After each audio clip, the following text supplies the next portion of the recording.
Bon, on se réveille, c'est la dernière partie de la vidéo sur les films. Donc, les derniers avis sur ma liste interminable de films que j'ai regardés.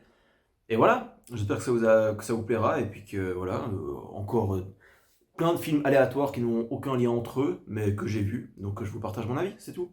Allez, enjoy. Bon, on va rentrer dans un autre domaine en parlant d'un autre réalisateur que j'apprécie aussi, on va dire plus ou moins, ouais. Il s'agit de Guy Ritchie. Premier film que j'ai vu de lui, c'était Sherlock Holmes en 2010, ou je sais plus quelle année, que j'avais adoré. Franchement, les séquences de combat où le mec prévoit le combat dans sa tête et ensuite à l'exécution en, en 30 secondes ou moins, c'est excellent. C'est un des rares concepts que j'ai vu dans un film où je me suis dit, ok, ça c'est incroyable. Donc ça j'avais adoré, je l'ai vu il y a longtemps. Je ne l'ai pas revu depuis Sherlock Holmes d'ailleurs, mais je me souviens que j'avais adoré le film. Ensuite, j'ai un peu étayé ma filmographie sur ce mec, donc j'ai regardé Snatch. Snatch, incroyable. Incroyable. Et c'est avec Snatch que j'ai commencé à voir les problèmes de Guy Ritchie. C'est-à-dire, pendant la première heure du film, on va t'introduire une flopée de personnages. Et pendant la première heure du film, t'es vraiment ultra concentré en mode attends, lui, c'est lui, il fait ça, et lui, il est ça par rapport à lui, la relation avec lui, c'est ça. Et tu souffres au début pour comprendre qui fait quoi et qui est qui. Vraiment, au début, c'est ça. Parce que c'est mal expliqué, parce que ça va trop vite. Ça va trop vite, c'est ça le problème en fait. Et à chaque fois, à la fin, quand tu as une scène finale qui regroupe tous les personnages, bah, si tu te rends compte qu'en fait ils vont se retrouver dans un même endroit, et puis par leurs intérêts et par leurs relations qu'ils avaient entre eux et tout ça, et à la scène finale à chaque fois est jouissive, parce que ça résout tout et parce que tu les vois enfin se rencontrer. Et voilà, en gros le schéma Guy Ritchie c'est ça. Un début où tu introduis les persos de manière très très très rapide et très compliquée, avec pas assez d'explications peut-être, trop rapide, et une fin, une résolution jouissive. Et j'ai vu plusieurs films de lui et pour l'instant ça suit toujours ce schéma-là. Donc Snatch, évidemment, avec Brad Pitt incroyable. Le combat de boxe, Brad Pitt qui joue une sorte de One Punch Man, un gitan One Punch Man qui est très très bien. Franchement, bah, c'est considéré comme son meilleur film et je comprends très bien pourquoi. J'ai beaucoup aimé. Ensuite, on a Gentleman qui suit la même structure que Snatch, c'est-à-dire introduction de pas mal de personnages au début. Sauf que là, c'est un peu différent parce que c'est un mec qui raconte une histoire et au milieu du film, il se trouve qu'il aura fini de raconter son histoire et la vraie histoire va commencer, enfin, va se continuer. L'histoire présente va se continuer à partir de ce moment-là. Mais concrètement, la structure est la même que pour Snatch, c'est-à-dire introduction de plein de personnages, puis à la fin, résolution de tout le problème, les personnages se rencontrent les uns les autres, et tout s'emboîte, et tout se résout, et c'est jouissif. Donc, je vous le conseille aussi. Ensuite, on a Arnaque, Crime et Botanique. Globalement, quand j'ai fini de le voir, je me suis dit, c'est comme Snatch, mais sans Brad Pitt. Parce que c'est littéralement ça. Il a repris une bonne partie de ses acteurs. Enfin, Arnaque, Crime et Botanique a été fait avant Snatch. Mais en gros, une fois que tu vois ce film, tu dis ah ouais, je comprends d'où vient l'inspiration de Snatch. C'est-à-dire qu'une bonne partie des acteurs étaient déjà présents dans Arnaque, Crime et Botanique. Et globalement, c'est la même chose. Introduction de personnages super rapide pendant la première heure, et puis résolution jouissive à la fin. Franchement, vous regardez ces trois films, vous allez voir vraiment des similitudes, mais ça marche toujours très très bien, je trouve. Ça marche très très bien. Juste pour la jouissance finale, ça vaut la peine ces films, franchement. Ensuite, on peut parler un peu de Nolan avec Le Prestige que j'ai vu. Le Prestige que j'ai vu, comment vous dire, vous connaissez mon petit problème avec Nolan, c'est-à-dire que je trouve les films un peu trop sérieux, un peu trop longs et du coup un peu trop chiants. Ça, c'est mon avis. Le Prestige, du coup, effectivement, il y a eu des longueurs. Il y a eu des longueurs. Après, le film a réussi à me tenir en haleine, notamment avec cette rivalité entre ces deux magiciens qui sont des coups de pute, toujours plus hauts, toujours plus graves les uns aux autres. Ça va jusqu'à frôler la mort à la fin. Et des coups de pute toujours plus gros. Et c'est juste ça, en fait. Ce qui me tenait en haleine, c'était juste qu'est-ce que l'autre va faire. Quel va être le prochain coup de pute qu'il va lui faire. et quelle va être la réaction de l'autre. Et c'est juste ça qui me tenait en haleine. Et juste pour ça, franchement, je dirais qu'il vaut la peine. Franchement, ouais. J'ai quand même eu des moments où je regardais ma montre, mais quand même eu des moments assez kiffants. Ensuite, on peut aussi parler du fameux Oppenheimer que j'ai vu au cinéma. J'ai regardé ma montre. J'ai regardé ma montre, à la fin, j'en pouvais plus. Au bout de 2 heures, non, en vrai, l'histoire, t'arrives à accrocher, mais juste moi, c'est pas ce que je voulais à ce moment-là. À ce moment-là, je voulais voir de l'action. J'ai été voir Oppenheimer, je sais pas pourquoi j'ai fait ça. Et du coup, j'ai eu Oppenheimer, quoi, c'est-à-dire des dialogues pendant 3 heures. Ces films sont trop sérieux. Il fait des films trop sérieux. Moi, j'ai envie de dire à Nolan qu'il devrait péter un coup. Voilà ce que j'ai envie de lui dire. Pète un coup, Christopher. Bref, euh, c'est trop sérieux. Et puis, au bout de 2 heures de film, quand il y a eu tout le truc avec la bombe atomique, quand elle explose enfin, et quand t'as tout ça, je me suis dit, ok, enfin on arrive à la fin du film.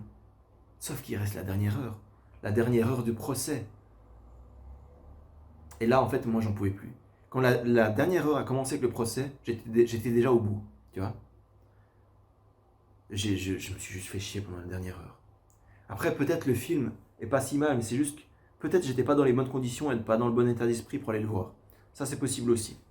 Mais bon, peut-être faudrait que je le revoie. C'est vrai, c'est possible aussi. C'est possible.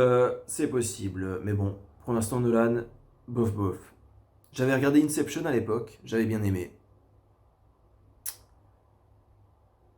Et puis voilà, globalement, Inception, Memento, Dark Knight pour le Joker. Mais voilà, sinon, Nolan, ça s'arrête là pour moi. On peut parler de Shutter Island, pourquoi pas. Shutter Island que j'avais jamais vu, que j'ai adoré. J'ai adoré pour le twist. Ouais, c'est tout, en fait, j'ai adoré pour le twist. Et pour le fait que, petit à petit, bon, il te laisse quand même des gros indices pour comprendre le twist. Mais c'est un film qui va te retourner le cerveau, concrètement, ouais. Parce qu'au début, tu t'en doutes pas du twist, quand tu l'as jamais vu. Et une fois que tu l'as vu, tu te dis, ouais, le twist était quand même assez évident. Mais la première fois que tu vois le film, tu t'en doutes pas. Arrête de faire genre, connard. Bref, pardon. Euh, Très bon film en vrai. Très bon film que je vous recommande. Il y a quand même des séquences qui sont tournées un peu en style film d'horreur. Ça fait beaucoup film d'horreur ce film, je trouve. Mais quand même très bien. Je suis pas fan des films d'horreur. C'est pas ma came en vrai, c'est pour ça que je dis ça. Ensuite, on peut parler d'une trilogie. C'est pas une trilogie en vrai. C'est une duologie plus un film qui a été fait à part. Que j'ai vu, donc j'ai vu les trois. Il s'agit de Hellboy. Hellboy que je n'avais jamais vu. Je me souviens juste de quand j'étais petit. Je voyais les affiches au cinéma, je me disais, mais qu'est-ce que c'est que cette merde? Il y a un bonhomme rouge avec des cylindres plantés dans la tête, mais what the fuck? Et je voyais tout ça, mais je me disais, si j'ai envie d'aller voir un film d'action, je vais pas aller voir un bonhomme rouge avec des cylindres plantés dans le crâne. C'est tout ce que je me disais à l'époque. Voilà. Je réfléchissais pas beaucoup à l'époque, mais bon, en fait, il se trouve que ce ne sont pas des cylindres, mais il se trouve que ce sont des cornes qui ont été coupées. Des cornes de. Parce que Hellboy est un diable, est un diablotin qui a grandi. Et donc voilà. Donc, Hellboy, on va pas en parler 36 ans. Hellboy 1, j'ai trouvé un peu long. Puisque on t'introduit Hellboy, on t'introduit un personnage badass qui est enfermé à double tour dans un coffre-fort. Donc tu te dis, ok, le mec est dangereux. Ensuite, il s'ouvre, ensuite, il se trouve que c'est juste un mec un peu impulsif qui a tendance à pas trop savoir se contrôler et qui a des flingues. Donc on comprend pourquoi il est enfermé. Donc tu te dis, ok, ce mec, potentiellement, il peut se déchaîner. Il peut être dangereux. Sauf qu'il n'est pas très dangereux pendant le film. Il se fait un peu malmener par des créatures sataniques. Il est en rupture sentimentale avec sa copine. Tu vois, il y a une énorme partie du film qui est consacrée à sa rupture sentimentale et à comment il va réussir à recoller les morceaux avec sa copine. Tu te dis, mais attends, on présente un mec dangereux que j'ai envie de voir botter des culs. Et tu t'intéresses à sa relation avec sa copine. Ouais, ok, ça peut être intéressant dans des films, je dis pas, mais pourquoi c'est pas ça que j'attendais de ce personnage en fait? J'attendais de le voir botter des culs, moi. Puis voilà, du coup le 1 m'a laissé un peu sur ma faim. Le 2, il a décidé de beaucoup plus développer l'aspect fantastique, à savoir des créatures démoniaques, sataniques, qui sortent des enfers, qui sont dégueulasses. Et voilà, là c'est ce que je voulais voir. Là c'est ça que je voulais voir d'un film comme ça, c'est-à-dire du fantastique en fait. Et du coup j'ai bien aimé le 2. Le 2, j'ai trouvé qu'il était plus pertinent dans ce qu'il proposait. Parce que là, cette fois, il est en couple avec sa copine. Ok, des fois tu reviens sur sa relation de couple. Mais je regarde pas Hellboy pour regarder des relations de couple en fait. Je sais pas si tu comprends ce que je veux dire. Mais bref, du coup, le 2, là il est en couple et c'est plus ou moins stable. Plus ou moins, il y a quand même deux, trois conflits, mais bon voilà. Et du coup, tu peux plus t'intéresser à la mission de Hellboy. Du coup, c'est un peu plus intéressant. Et le 3, donc ce qui est en fait un reboot, en 2019, il est sorti je crois. Non, même avant, je sais plus. C'est un reboot donc avec des nouveaux acteurs. C'est un reboot de la licence Hellboy tout simplement. Il a été critiqué. Alors c'est vrai que les effets spéciaux, des fois, sont un peu dégueulasses. Je pense notamment à la partie de...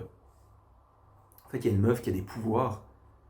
Qui a un pouvoir, en fait, si elle touche un mort, elle a ses intestins ou je sais pas quoi qui vont sortir de sa bouche. Et le mort va pouvoir s'exprimer à travers ses intestins. Tu vois? Donc ces intestins qui sortent de sa bouche, ils vont prendre la forme du mort. Donc tu vas reconnaître le visage et le corps du mort sous forme d'intestin, on est d'accord? Et le gars va parler et c'est fait d'une manière... T'as envie de vomir et en même temps tu vois que c'est mal fait. C'est juste ça qui m'a un peu dérangé. Mais sinon le film, franchement... J'ai lancé le film en attendant du gore et des créatures fantastiques dégueulasses. J'ai eu tout ce que je voulais. J'ai eu des fantastiques... Il y a notamment une séquence, je pense, où le Hellboy se bat contre 3 géants. C'est tout ce que je voulais dans ce film en fait. C'est ce que j'ai pas eu dans les 2 premiers. Toute une séquence à la fin où il va se battre contre des hordes de démons, de créatures démoniaques et tout, ça va hacher. Le film est ultra gore. Ça, j'ai oublié de vous le dire, mais le film est ultra gore. Et ça va charcuter dans tous les sens. Vraiment, t'as des, à la fin, quand t'as un début d'apocalypse, il me semble c'est ça, hein. T'as des êtres humains qui se font écarteler, des trucs comme ça, c'est ultra gore. Et franchement, je trouve que ça manquait dans les 2 premiers. Et juste pour ça, après le scénario est pas ouf, ça c'est vrai. Mais bon, moi j'ai bien kiffé. Franchement, j'ai bien kiffé. Pour moi, je le mettrais presque devant les deux derniers juste pour le côté. C'est ça que j'attendais de Hellboy en fait. Des monstres dégueulasses qui se font déchiqueter. C'est ça que j'attendais. Pas des relations avec sa copine. Qu'est-ce qu'on en a à foutre? Bon, bref. Voilà. Voilà, petite parenthèse Hellboy terminée. Voilà, ok. On va parler de Usual Suspect. Usual Suspect, film qu'il faut voir. C'est tout ce que j'ai à dire. C'est un des piliers du film de Twist. Voilà, c'est tout ce que j'ai à dire. Un film où tu regardes le film et à la fin tu te dis oh, quoi? C'était comme ça depuis le début? Voilà, les twists, il faut le voir, c'est tout. Gladiator, incroyable film. Vraiment un film qui te scotche sur ton siège. Je l'avais pas vu à l'époque, je l'ai vu récemment. Et franchement, à la fin, t'es genre putain, quelle claque dans ma gueule. Ouais, franchement, juste pour l'ambiance de l'Empire romain et de tout ça, de toute cette claque dans ta gueule, franchement. Une grosse baffe dans ma gueule, c'était ce film. Ensuite, un film qui n'a rien à voir, aussi bien au niveau du budget que du réalisateur. Brain Dead de Peter Jackson. J'ai regardé ce film, je sais pas pourquoi. C'est ultra drôle. C'est ultra drôle, c'est un film de zombies. Les effets spéciaux sont tous faits à... Il y a pas de CGI. C'est fait un film qui a été fait en 92. Donc il n'y a pas de CGI à l'époque. Donc le film c'est que des effets spéciaux faits avec des machines, en gros, et des pantins. Donc, franchement, à voir. Avec des machines, des pantins et du plastique et du faux sang liquide et des trucs comme ça. Et franchement, c'est très très drôle. Il faut le voir. Incroyable. Très, très chaude recommandation de ma part. Et c'est très très drôle. C'est ultra gore par contre. Alors, si vous n'aimez pas le gore, ça va très loin dans le gore. Mais du coup, c'est drôle. Ensuite, on a Super, le film Super du réalisateur des Gardiens de la Galaxie, je sais plus comment il s'appelle, et également le nouveau Suicide Squad. Super, donc c'est le film qu'il faisait avant tout ça en fait. Donc c'est un peu une parodie, c'est pas une parodie, c'est un peu le même genre de film que Kick-Ass, tu vois. Donc un mec qui n'est pas un super-héros, qui trouve que la vie est injuste, il se dit, je vais combattre le crime. Et il enfile un costume de super-héros, et il va combattre le crime avec une clé à molette. Voilà. On est sur ce niveau de what the fuck. Le film est drôle, mais est vraiment, vraiment what the fuck. Un truc qui m'a profondément me dire, qui m'a profondément fait me faire me dire what the fuck, c'est qu'il y a une scène de viol. Donc c'est une gamine de 15 ans qui viole un adulte de 40 ans. Je vous répète, vous voulez que je vous répète ce que je viens de dire? Est-ce que vous arrivez à comprendre comment c'est possible qu'on mette ça dans un film? Et comment c'est possible que ce soit dans ce sens-là, en fait? Je sais pas. Bref. Et film ultra gore aussi, d'ailleurs. Hein. Complètement ultra gore. Mais je sais pas si je vous le recommanderais parce que c'est quand même vachement chelou. Bref. Ensuite, on a quoi? Ah oui. Ensuite, on rentre dans l'arc de Quentin Dupieux, réalisateur français qui réalise des films ultra décalés, surtout au niveau de l'humour et au niveau du scénario. En fait, tout est décalé dans ces films. J'en ai vu quelques-uns. J'ai bien aimé. Notamment, j'ai vu Fumer fait tousser. Alors, comment dire? Je trouve qu'il y a un gros problème de rythme dans ce film. C'est-à-dire que tu vas suivre une brigade anti-tabac et tout. Tu dis, ok, il est dans son délire, ok, soit. Et à un moment, il y a une scène où ils vont se retrouver autour d'un feu de camp et chacun va raconter une histoire. Et chaque histoire, en fait, sera un petit court-métrage inséré dans le long-métrage. Tu vois? Donc ça te sort complètement du film. À la limite, j'ai préféré les petits courts-métrages au long-métrage lui-même, tu vois. Il y a vraiment des séquences que j'aimais bien. Et du coup, en fait, j'ai eu l'impression d'avoir vu 3 films à la fin. Le Fumer fait tousser, plus 2 ou 3 petits courts-métrages. Et ce qui n'avait rien, il n'avait aucun lien entre eux. Et du coup, je trouvais que du coup, tu sortais du film, tu rentrais dans le film, tu ressortais dans un petit court-métrage, tu rentrais. Je trouvais que c'était mal géré à ce niveau-là. Mais bon, bref. Le film est juste pour les petits courts-métrages, il vaut la peine. Sinon, ensuite, qu'est-ce que j'ai vu? J'ai vu Mandibule. Alors, Mandibule, oh putain. Alors, celui-là, il est tiré vers les cheveux. C'est 2 mecs qui. Donc, les 2 mecs sont Grégoire Ludig et David Mercet du Palmacho. Leurs potes, qui vont lui prêter une voiture pour faire une livraison. Et sauf qu'ils vont trouver que dans la voiture, dans le coffre de la voiture, il y a une mouche géante. Du coup, ils vont se travailler cette mouche géante tout le long du film et ils vont essayer de l'apprivoiser. Ce film, j'ai trouvé très, très what the fuck et très difficile à rentrer dans le délire parce que c'est juste trop. Je trouvais que l'humour marchait pas, en fait. L'humour des 2 personnages entre eux, ça marchait pas. Ça m'a pas fait rire, je sais pas pourquoi. Mais. Bref, c'est pas son meilleur. Ensuite, on a Rubber. Rubber, donc qui est l'histoire d'un pneu serial killer. Alors là, pour le coup, on est totalement dans le what the fuck au plus haut niveau. C'est littéralement un pneu qui sort d'une décharge et qui commence à rouler. Ensuite, il se trouve devant un pigeon, ou un corbeau, je sais plus. Il se met à vibrer très très fort, et le pigeon devant lui explose. À ce moment-là, le pneu se rend compte qu'il a un pouvoir de tuer les êtres vivants. Du coup, il va faire ça avec je sais plus, une souris, ensuite avec un animal, et ensuite il va commencer à se mettre à faire ça avec les hommes. Et du coup, il est poursuivi par la police. Tout le long du film, t'as des gens comme nous qui regardent le film sur une colline, qui sont en train de manger je sais plus quoi, et qui regardent le film avec des jumelles sur la colline. Ils se disent, oh putain, j'aurais jamais cru qu'ils feraient ça à ce moment-là. Il y a des spectateurs, donc on est 100% dans le what the fuck dans ce film. Si vous aimez le what the fuck, alors là, vous êtes servi parce que c'est rare, c'est difficile de faire pire. Mais bon, bref. Ensuite, on a Au Poste. Au Poste, pour moi, c'est franchement un de mes préférés de lui. Je trouvais que l'humour marchait bien.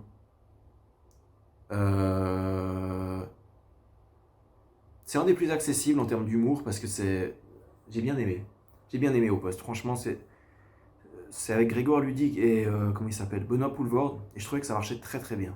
L'absurde marche très très bien, l'humour marche très très bien. C'est un de mes préférés. Voilà. Et pour l'instant, pour Quentin Dupieux, ça s'arrête là. J'en ai pas vu des masses. Je veux en voir plus. Je veux voir notamment Yannick, le dernier qui est sorti. Et Incroyable mais vrai, ou des trucs comme ça. Faut que je voie plus, parce que faut que je me fasse un avis là-dessus. Bref. Ensuite, on a... Ça n'a rien à voir, mais Heat. Donc le film avec Al Pacino, Robert De Niro, et puis encore d'autres types, je sais plus qui. Je sais que ce film est un classique de son époque. Moi, je l'ai trouvé agréable. Beaucoup plus agréable que les films de gangsters avec lesquels j'ai beaucoup de peine à rentrer dedans. Mais du coup, celui-là, j'ai trouvé agréable. Et un peu long, mais j'ai trouvé artistique. Non, j'ai bien aimé. Faudrait que je le revoie parce que je m'en souviens plus des masses. Mais je l'ai bien aimé. Ensuite, on va rentrer dans l'arc Martin Scorsese. Martin Scorsese, j'ai pas vu des masses de films de lui, mais quand même. J'ai vu Goodfellas, j'ai pas aimé. J'ai pas aimé pour les mêmes raisons que je n'ai pas aimé Le Parrain. Les films de gangsters, ça me fait chier. Je dis, ok, il va être à la tête de toute une famille de mafieux. Ok, il va y avoir un moment où ils vont sniffer de la coke. Ok, il y a un moment où il va y avoir une tuerie de masse. Mais je m'en fous en fait. Je m'en fous. Je sais pas pourquoi. Je sais pas comment vous dire, mais je m'en fous. C'est pas mon genre de film. Je vais mettre le doigt là-dessus. Je pense que je vais mettre la faute là-dessus, mais c'est pas mon genre de film, c'est tout. C'est comme ça. Ça ne m'a pas parlé.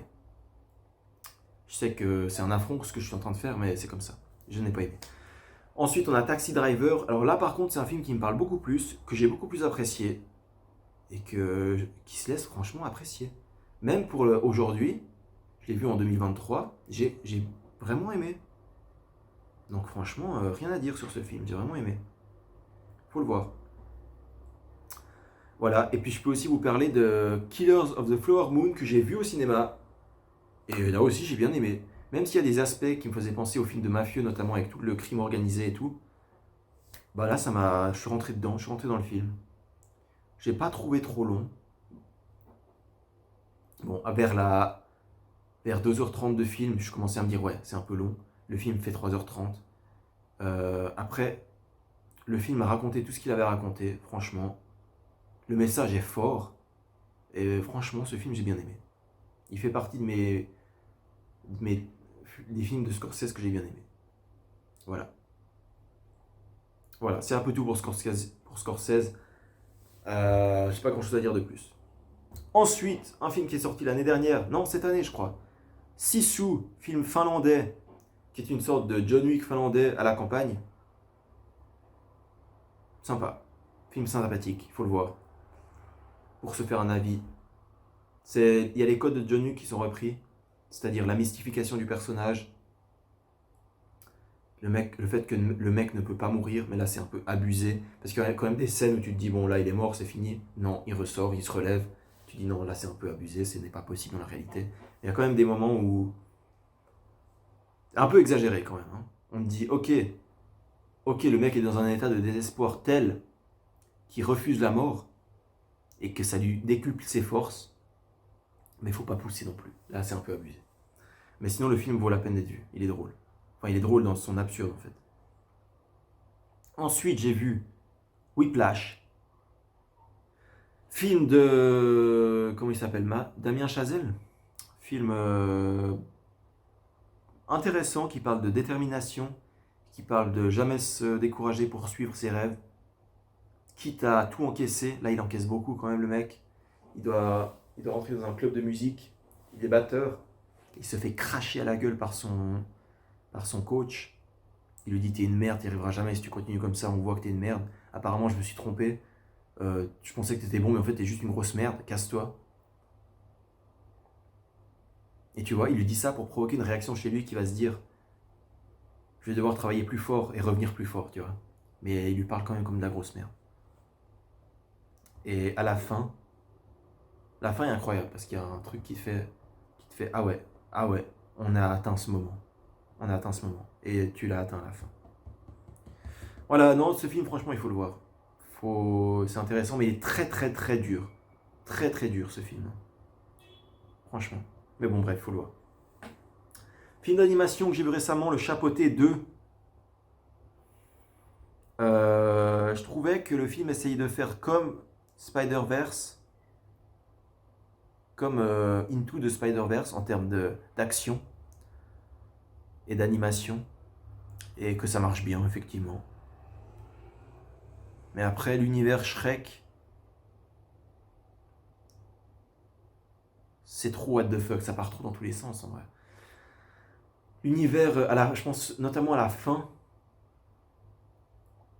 Bon, après, c'est un film pour enfants, tu vois. Évidemment, pour un film pour enfants, c'est bien. Je vais pas commencer à critiquer des films pour enfants. Évidemment, pour les enfants, c'est cool.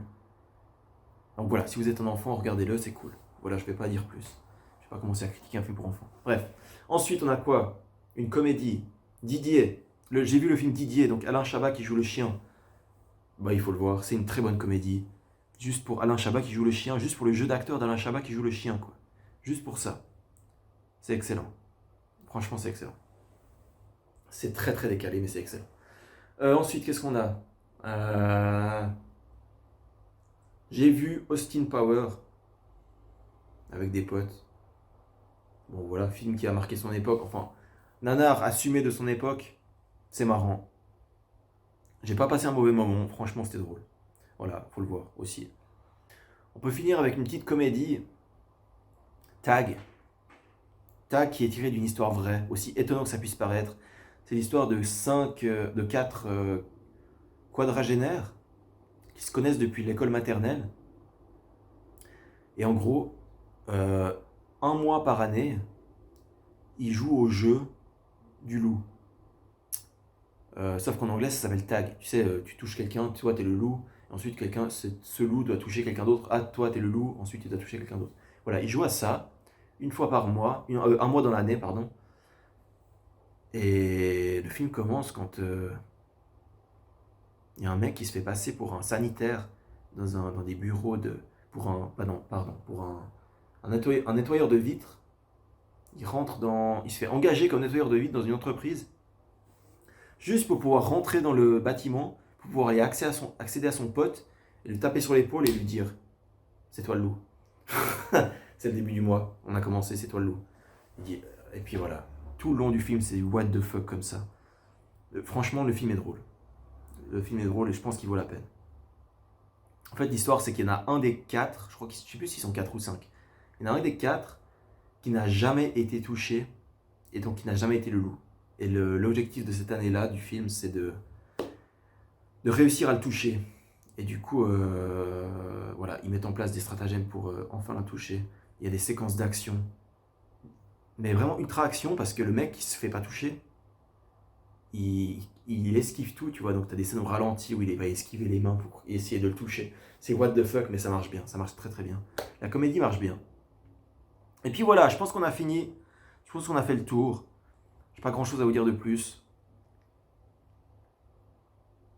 Mais voilà, j'espère que ça vous a plu. Petite critique cinéma. Voilà, franchement, je vous ai un peu fait le résumé de tous les films que j'ai vus ces derniers temps. Donc j'aurais pas grand chose à dire de plus. Peut-être je referai dans quelques mois parce que le temps que je voyais des films, en fait, déjà rien que ça. Puis voilà. Je vous dis salut, c'était Julien. Ciao, ciao. Et à la prochaine. Allez, à plus.